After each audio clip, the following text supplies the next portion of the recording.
ya, ahí sí. Ya.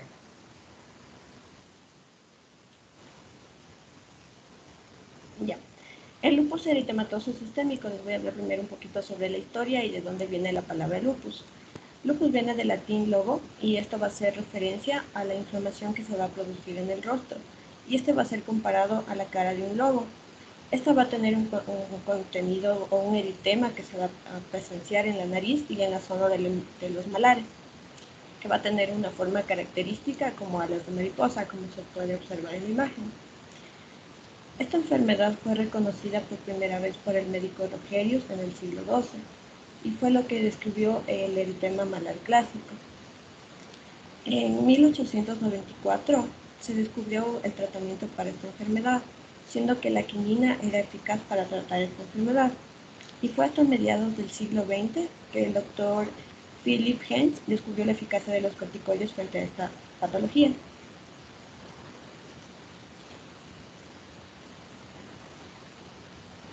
¿Pero qué es el lupus eritematoso sistémico? No es más que una enfermedad autoinmune que tiene un curso crónico. Tiene una causa desconocida, pero tiene la presencia de diferentes manifestaciones tanto clínicas como multisistémicas. Se va a relacionar a lo que es a la producción de autoanticuerpos que van a atacar a autoantígenos. Y además van a formar múltiples complejos y esto va a generar una respuesta inflamatoria del huésped. Como dije, va a afectar a nivel sistémico, por lo tanto puede afectar tanto a riñones, corazón, pulmones, cerebro, sangre, articulaciones e incluso la piel.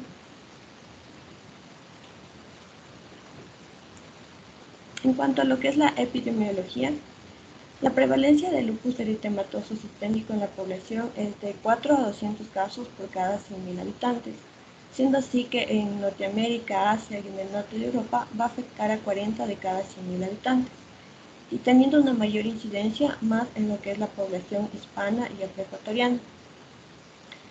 Se dice que el lupus eritematoso sistémico se encuentra en un 90%, más en el caso de mujeres que se encuentran en su periodo de edad fértil.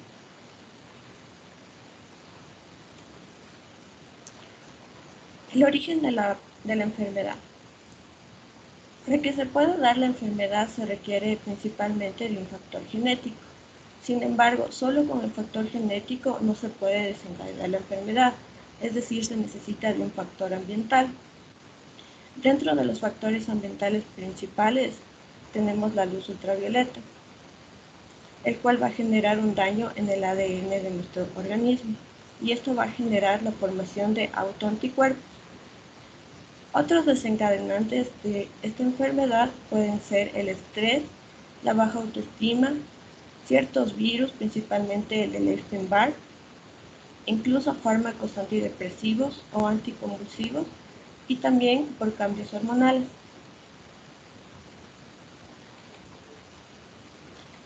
Lo que es la fisiopatología. Se dice que esta enfermedad va a afectar tanto al sistema innato como al sistema adquirido, al sistema inmunológico. Esto va a alterar el proceso de la apoptosis y de la respuesta inmune que va a producir antígenos precursores de la enfermedad. Entonces, primero necesitamos un factor genético, luego el desencadenante ambiental, y esto va a formar autoanticuerpos que van a generar complejos inmunitarios y van a producir una inflamación generalizada. Esto va a depender dónde se localicen los autoanticuerpos y esto va a generar finalmente una lesión en el órgano afectado, produciendo una inflamación crónica. En cuanto a lo que es las manifestaciones clínicas, vamos a tener algunas. Dentro de las sistémicas está la astenia o la también llamada fatiga. Esto va a estar relacionado a lo que es el estrés, la depresión, problemas de la sangre como la anemia, la fibromialgia y también por desórdenes de sueño. Otro síntoma en estos pacientes va a ser la fiebre. Y antes de diagnosticarle al paciente con lupus, generalmente estos pacientes tienden a perder el peso, pero después que ya se le ha diagnosticado al paciente con esta enfermedad, lo que tienden es aumentar su peso por el uso de los glucocorticoides. Las manifestaciones específicas musculoesqueléticas vamos a tener que el paciente va a presentar, aunque no en todos los casos, una artralgia o una artritis deformante que se observa en la imagen superior. Esta va a ser de tipo erosiva y es causada por la sinovitis destructiva. Otro síntoma, otra anomalía que se va a producir es la artropatía no erosiva de Jacob. Esta va a afectar a las manos en lo que es la cápsula, los tendones, los ligamentos y le va a otorgar cierta inestabilidad a la articulación, como se observa en la imagen inferior. Sin embargo, se dice que esta artropatía de Jacob solo va a aparecer en un 5% de los pacientes que tienen lupus eritematoso sistémico.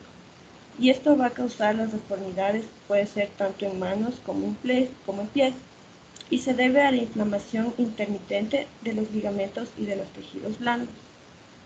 Sí, puede haber una desviación cubital de los dedos de la mano, aunque se dice que estas deformaciones pueden ser de tipo reversible y pueden ser corregidas con una cirugía. Otras manifestaciones que puede dar el lupus eritematoso sistémico son, por ejemplo, que va a afectar a nivel renal, puede causar una deficiencia en el filtrado glomerular. Dentro del sistema nervioso central se dice que estos pacientes pueden presentar convulsiones o son más propensos a lo que son los accidentes cerebrovasculares. Dentro de lo que son las manifestaciones pulmonares, se puede causar una pleuritis debido a la inflamación, pero no es muy frecuente. En manifestaciones cardíacas, pacientes con lupus tienen mayor riesgo de desarrollar una enfermedad cardiovascular y hay estudios en mujeres que incluso presentan lo que es un infarto al miocardio. Las manifestaciones gastrointestinales, estas van a afectar de manera generalizada y se pueden producir, por ejemplo, una pancreatitis, alteraciones esofágicas, una peritonitis, etc. Es decir, puede afectar a cualquier órgano de lo que es los tejidos gastrointestinales. Dentro de lo hematológico se pueden presentar problemas tromboembólicos. En manifestaciones oculares se dice que esto solo va a afectar a un 30% de pacientes que presenten lupus eritematoso. Y generalmente estos pacientes tienen una resequedad en los ojos y también va a afectar a lo que es el nervio óptico. Ahora, las manifestaciones cutáneas van a ser de 3 tipos, de tipo agudo, subagudo y de tipo crónico. Dentro del lupus eritematoso de tipo agudo, principalmente se pueden observar lesiones cutáneas, como también lesiones en la mucosa oral. En el subagudo, este más se va a extender hacia los diferentes órganos, mientras que en el crónico los síntomas van a ser más leves a nivel sistémico y en cambio van a haber lesiones cutáneas mucho más pronunciadas. Las manifestaciones a nivel orofaringeo. Dentro de lo que es el lupus cutáneo crónico, podemos diferenciar lo que está en la imagen número 1. Se van a presentar como un tipo de máculas redondeadas. Pueden estar ulceradas en ciertos casos y van a presentar queratosis blanca en el paladar duro. También pueden presentarse en lo que son los labios, en el bermellón y en la piel circundante. El lupus cutáneo subagudo, que está en la imagen número 2, estas lesiones en cambio van a ser de tipo redondeadas y van a ser fotosensibles. Igual se van a encontrar en el paladar duro, de muy poco en lo que es los labios, pero si se encuentran en los labios, estas van a ser como unas placas de tipo eritematosas escamosas. Y finalmente, el lupus eritematoso cutáneo agudo, estas lesiones van a ser más de tipo ulcerativas. Pueden presentar petequias e incluso equimosis. Se va a dar en el paladar duro y en la mucosa labial. Pacientes que tienen este tipo de lupus cutáneo agudo generalmente tienden a presentar lo que es la xerostomía. Otro tipo de lupus eritematoso es el que se va a presentar en la orofaringe, con presencia de ampolla, conocido como lupus eritematoso sistémico de tipo bulloso. Para el diagnóstico, Para confirmar este diagnóstico de lupus deben cumplirse al menos 4 de 11 criterios señalados por el Colegio Americano de Reumatología. Dentro de ellos tenemos el eritema malar. Este eritema malar puede ser de tipo fijo, plano o elevado sobre las eminencias malares, o también puede presentarse en lo que son los surcos nasolabiales. El eritema discoide, estos en cambio van a ser placas elevadas, eritematosas, y esto va a generar un taponamiento folicular. Generalmente cuando existe este tipo de eritema discoide, lo que se produce es una alopecia. La fotosensibilidad, se va a producir un exantema cutáneo, esto como resultado de una reacción inusual a lo que es la luz solar. Las úlceras orales, que son las principales cuando un paciente está con lupus, son las primeras manifestaciones que se dan. Pueden ser tanto orales como nasofaringeas, pero estas son de tipo asintomáticas, no duelen. Otros síntomas para el diagnóstico son la artritis, desórdenes renales, desórdenes neurológicos, de tipo hematológicos, inmunológicos y la presencia de anticuerpos antinucleares. Para el tratamiento de esta enfermedad, se van a utilizar generalmente antiinflamatorios esteroidales, como la prednisona, también se utilizan los AINES, medicamentos antimaláricos como la hidroxicloroquina y los inmunodepresores.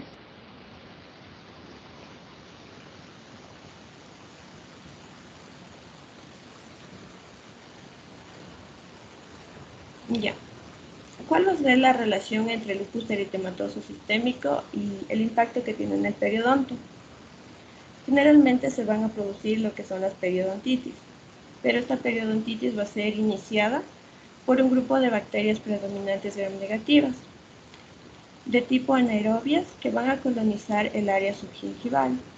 Estas bacterias causan indirectamente la destrucción de los tejidos y van a activar mecanismos de inmunidad del huésped, por lo que se va a generar una respuesta inflamatoria descontrolada.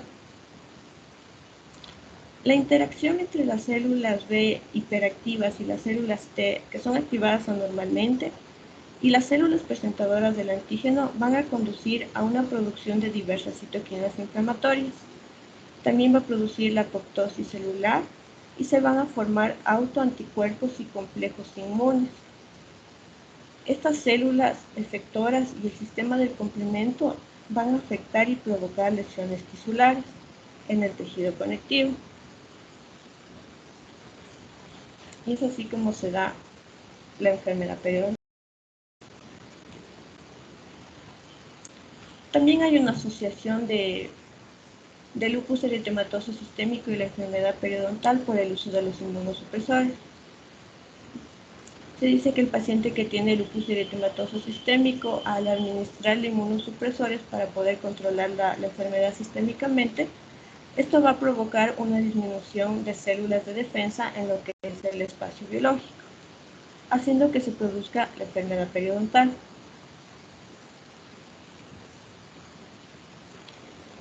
Bueno, les voy a hablar acerca de un caso clínico sobre una periodontitis agresiva en un paciente con lupus eritematoso cutáneo de tipo crónico. Este paciente es de sexo femenino de 38 años. Fue remitida por el odontólogo general hacia el periodoncista para someterse a un tratamiento periodontal regenerador. 2 años atrás, esta paciente fue diagnosticada con periodontitis crónica y fue sometida a un raspado, pulido y alisado radicular. Pero en el último año se presentó una movilidad creciente de lo que son los incisivos superiores e incisivos inferiores. A la historia clínica, la paciente no refiere ningún tipo de enfermedad sistémica y indica que es una paciente no fumadora. Al examen clínico se nota que evidencia que tiene un total de 28 piezas dentarias. Los niveles de placa eran muy mínimos. Presentaba respuestas positivas a lo que son a la vitalidad de las pruebas térmicas, en excepto en una pieza que era en la 25, que se debía a un tratamiento de conducto que estaba fracasando. Las profundidades de sondaje eran entre 2 y 8 milímetros. La movilidad dentaria era en los incisivos superiores, inferiores y también, adicional a eso, en la pieza 26. Presentaba también una afectación de furca por vestibular, tanto en las piezas 26 como 36. En los hallazgos radiológicos, en la imagen 1 y 2 se puede observar una reabsorción ósea de tipo horizontal severo. En la imagen número 3 y 4 se puede observar la pieza 25 con la endodoncia fracasada. En la imagen número 5, en cambio, se puede observar ya una afectación de fúrica, tanto en las piezas 16 y 17, y adicional a eso, una reabsorción de tipo vertical en la pieza 16.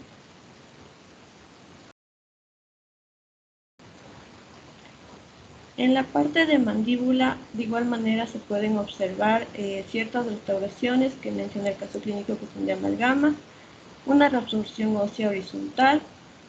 En la imagen 11 se observa que incluso esta reabsorción llega hasta el tercio apical.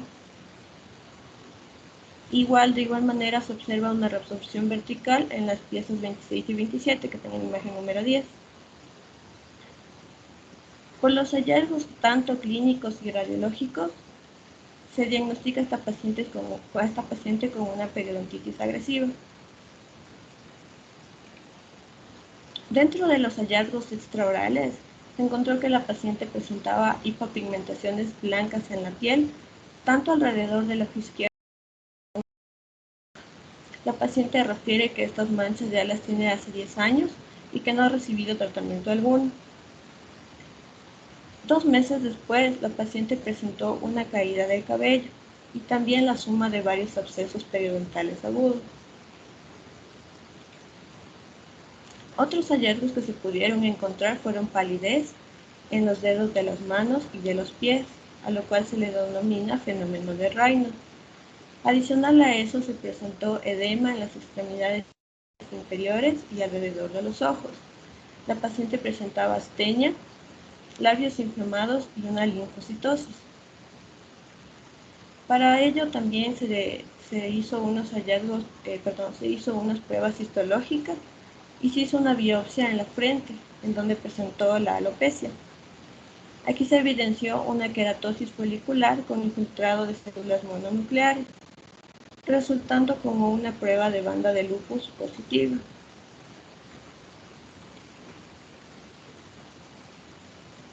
Entonces, como la paciente fue diagnosticada con lupus eritematoso de tipo cutáneo crónico, se le administraron tratamientos, fármacos antipalúdicos y una pomada de corticoides de aplicación local para la alopecia. 3 meses después de haber tomado esta medicación vía sistémica y la pomada, se hizo una nueva consulta y se pudo evidenciar que la periodontitis tenía una profundidad de sondaje de 2 a 6 milímetros.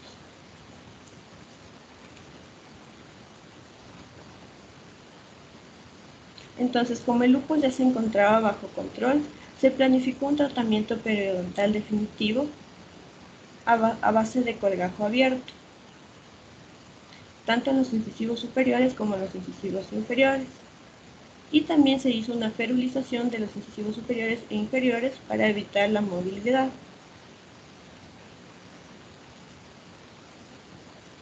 A este paciente se le siguieron suministrando los antipalúdicos vía sistémica, pero luego se le suspendió lo que son la pomada para los corticoides. Se le volvió a hacer un control a los 11 meses. Este control evidenció que la profundidad de sondaje varió entre 1 a 4 milímetros. Hubo una reducción de la movilidad área y una ausencia de sangrado al sondaje. Lo que sí se presentó es una leve pérdida de papila interdental en la región anteroinferior.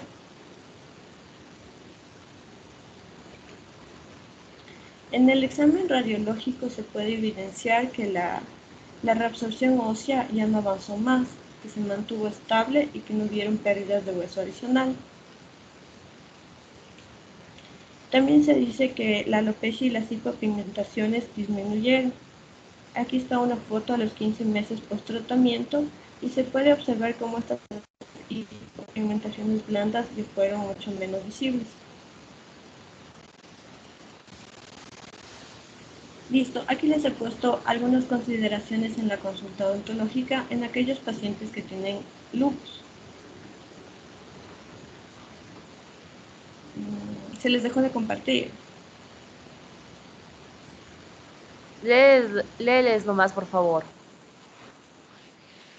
Sí, pero sí se evidencia o no pueden ver. Sí, sí se está Porque a compartiendo. mí se me fue. Ya, espérenme un ratito que a mí no se me ve.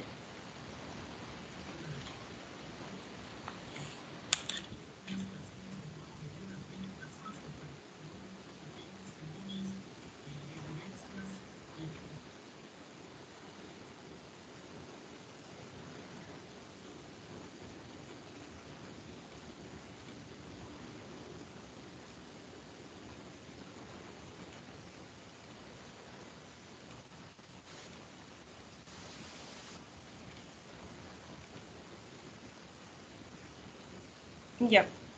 En estos pacientes con lupus se debe evitar el uso de la luz intensa en el sillón odontológico, ya que esto puede provocar la fotosensibilidad y causar las erupciones en estos pacientes. Si existe presencia de eritema malar, se debe evitar el contacto con lo que es el látex, ya que esto empeoraría la manifestación cutánea. Si se va a realizar una intervención odontológica en la cual se implique sangrado, es necesario hacer una profilaxis antibiótica. La literatura recomienda que se haga con clindamicina 600 mg una hora antes del procedimiento. En estos pacientes con lupus es indispensable hacer una evaluación gingival y periodontal cada 3 o 6 meses para controlar la placa bacteriana. Recordando que estos pacientes, como toman inmunosupresores, lo que va a hacer es que se disminuyan las defensas en el surco periodontal. En tratamientos quirúrgicos y periodontales, estos van a agudizar el problema sistémico, por lo que es necesario evitar procedimientos hasta que el paciente esté controlado sistémicamente. En caso de extracciones múltiples o de terceros molares, solo se debe realizar a nivel hospitalario. A estos pacientes se les debe administrar medicamentos que no sean metabolizados por vía renal. Estos pueden ser el paracetamol y la clindamicina. Y adicional se pueden utilizar en tratamientos periodontales el uso de las soluciones antisépticas. No se debe utilizar en estos pacientes clorhexidina ya que resulta citotóxico. Se prefiere utilizar lo que es el suero fisiológico.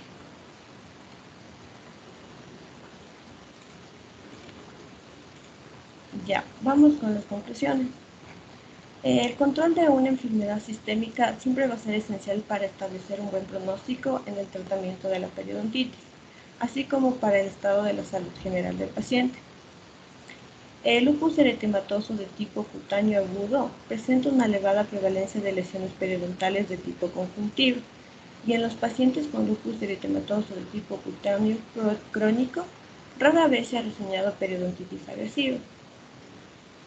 El lupus eritematoso cutáneo de tipo agudo es el que más se haya asociado a la etiología de la periodontitis y está en un 60 a 70% de los casos.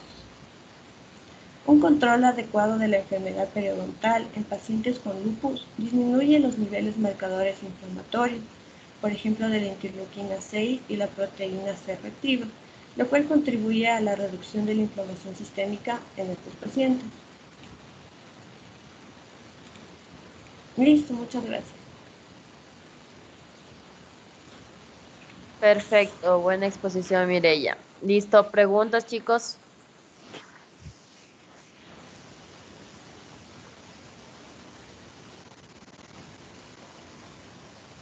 Doc, ¿Sí? disculpe, acabo de unirme para Sí, justo iba a a ver si preguntarte a me puede ti y a poner el... Joel qué pasó, por qué se unieron tarde. A mí se me fue el internet y recién me llegó. No sé qué pasará con yo. Joel, ¿qué pasó? Doc, perdón, yo fui a imprimirle unos trabajos para mi hermana en la escuela porque no pude imprimir ayer y salí de urgencia, pero llegué justo en la exposición. Entraste 7:15, Joel, por eso. Ajá, por lo del... Ajá, sí, sí, sí, disculpe por eso.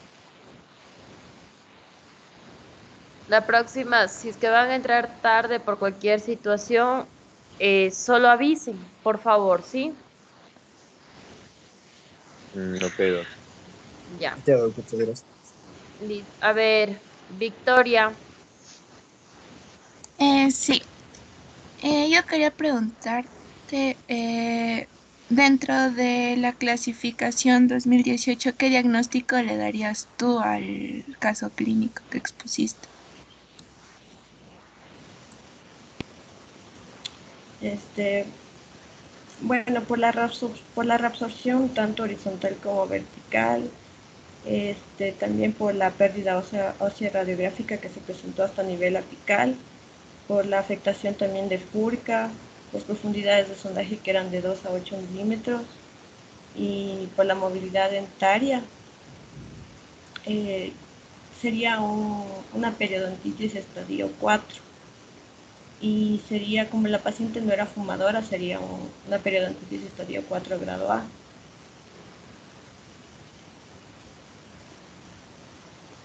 correcto, y sería generalizada porque estaba afectada toda, ¿no? Ujú. Ya. Listo, Kevin. Ya. Eh, para un correcto diagnóstico de lupus, o sea, ¿cuál sería el protocolo a seguir? O sea, lo que primero se debe hacer es descartar otros signos como por ejemplo el lichen plano, las leucoplasias. O sea, se debe valorar la morfología de las lesiones cutáneas. Una vez hecho esto, lo que sería ideal es realizar exámenes de tipo histopatológicos. Entre ellos también se puede hacer la inmunofluorescencia directa, que es la prueba para la banda de lupus positivo. Y otro punto que también tienen que fijarse, que yo les digo, al paciente ustedes lo ven desde que entra desde la puerta, ¿sí? Entonces, algo que van a ver en el paciente con lupus, que habló Mireia, es la artritis y la fibromialgia, ¿sí? Y la artritis y la fibromialgia es muy notoria en un paciente con lupus. Edison, Ya yo quería preguntar ¿cómo me puedo dar cuenta que un paciente tiene lupus en cavidad oral? ¿Con qué puede ser un síntoma o alguna manifestación? Ya, estos pacientes generalmente, o sea, la primera manifestación siempre van a ser las úlceras orales. Estas se van a encontrar en lo que es el paladar duro y en algunos casos en lo que son los labios.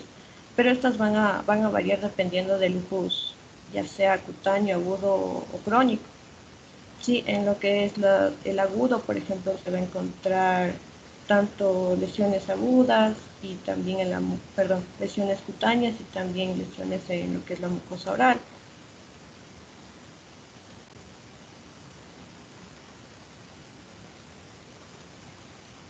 Melissa.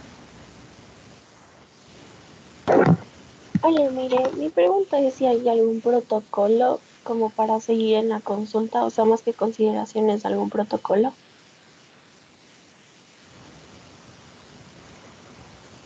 O sea, lo primero que tú debes hacer es, por decirte, si sabes, o sea, si sabes que el paciente tiene lupus o no.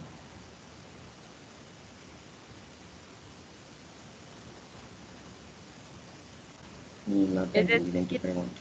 Es decir, hacer una buena anamnesis. Si el paciente con lupus ya está consciente de que el paciente tiene lupus porque ya debió haber tenido algún decaimiento y por ende ya fue al hospital y cosas por el estilo. Y el paciente, por precaución mismo, tiene muchos recelos a que le pongan, por ejemplo, si uno va a ponerle un anestésico, el paciente va a decirle, hey, tengo lupus. Entonces, no es algo que nosotros vamos a identificar a primera instancia en el aspecto periodontal o en el aspecto odontológico. El paciente con lupus lo tiene desde pequeño o de adulto, lo que sea, pero el paciente lo va a decir, yo tengo lupus, por favor, tener mucha precaución en el sentido de que como tiene su sistema inmunológico bajo, no se arriesga a que le vaya a afectar cualquier situación. ¿Sí? Entonces, dentro de los protocolos, lo que decía Mireia es las consideraciones odontológicas, por ejemplo, las profilaxis antibióticas, lo que nosotros tenemos que tratar siempre al paciente, no utilizar la luz directa o mucho tiempo con nuestro paciente. La luz blanca que tenemos en nuestros sillones odontológicos es bastante fuerte y la piel del paciente con lupus es bastante delicada, entonces es como que se quemara muy fácilmente. Emily. Ya, mire, yo quería preguntarte porque hablaste en consideraciones de la consulta odontológica que cuando se hacen extracciones múltiples de terceros molares había que hacerlo a nivel hospitalario. ¿Por qué motivo lo hacemos a nivel hospitalario? Y aquí, o sea, se pone anestesia a nivel como sistémico o solo igual es local. Ya, recordemos que el lupus eritematoso sistémico, obviamente, como su palabra mismo lo dice, te va a afectar a nivel sistémico. Entonces debemos de tener un poquito más de cuidado con estos pacientes, ya porque se pueden presentar complicaciones. La anestesia, no sabría decirte, la verdad no me encontré acerca de eso, pero sí es más por el nivel sistémico que está comprometido el paciente. Gracias, Miri. Se dice que se debería hacer a nivel hospitalario para evitar cualquier complicación por la anestesia, porque por más que utilicemos anestesia sin vasoconstrictor, el paciente con lupus es un mar de situaciones de que no sabemos cómo va a responder, ¿ya? Hay pacientes con lupus que por más que se utiliza el suero no hacen ninguna reacción y hay pacientes que se utiliza suero hacen reacción.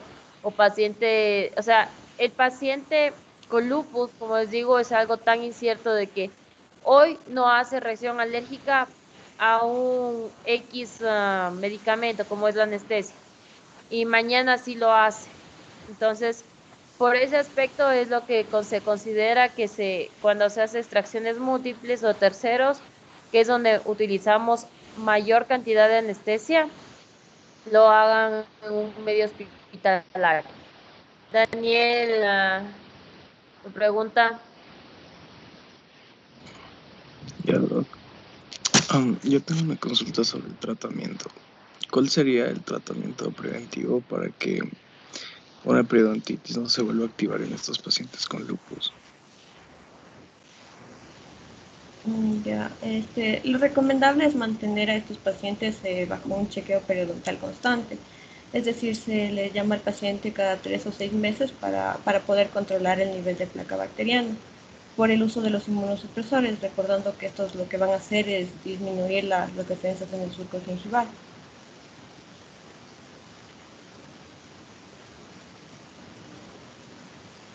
Ariel, tu Gracias. pregunta. Mi pregunta doble es, ¿cómo podemos diferenciar una lesión de pemfigoides oral de una de lupus? O sea, en la boca, ¿qué características tendría? Ya, hay que basarse en lo que es la morfología de las úlceras orales. Ya en las úlceras de lupus, estas van a ser más de tipo redondeadas y principalmente son asintomáticas. También se pueden dar más en lo que es el paladar duro. En cambio, un pemfigoide, en cambio, son ampollas ulcerosas, pero estas en cambio duelen. Perfecto. Listo, Mireya, muy bueno. tu exposición y las respuestas que has dado.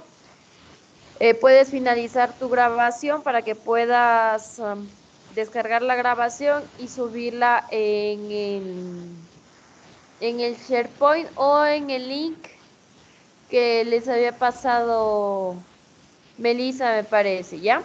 Pero que puedan subir ya las clases, Ya, ¿listo? Entonces ya, finalízale nomás. gracias. Listo.